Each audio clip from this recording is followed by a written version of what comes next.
ka.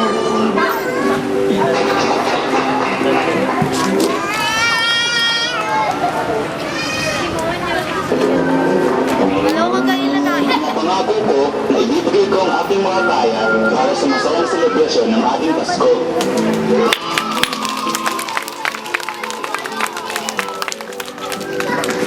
Ipinapangako ko na bawat isa sa inyo ay makakatanggap ng regalo sa akin ngayong Pasko.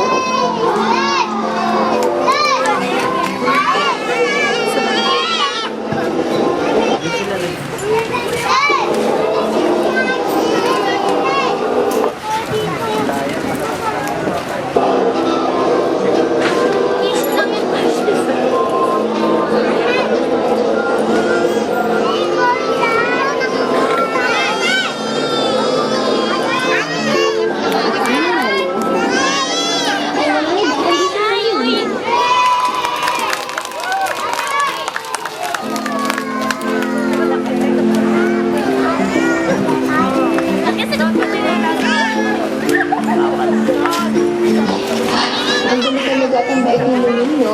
Bibigyan na kita ng regalo sa Pasko. Oo nga eh. Sana sumanda at sumabait niya ako.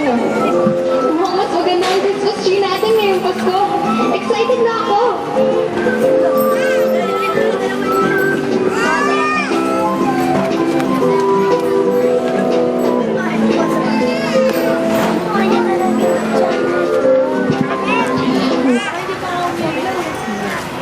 Ang ganda naman ng binili ng dekorasyon.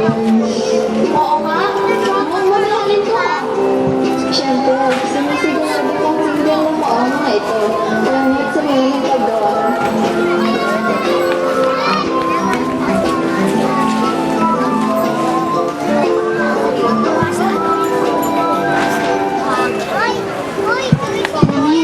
Paano ka nalagay itong Christmas balls? Kaya na muna ang bahala. Ginagawa ko pa kasi itong costume ko eh. Tulungan na kita dyan.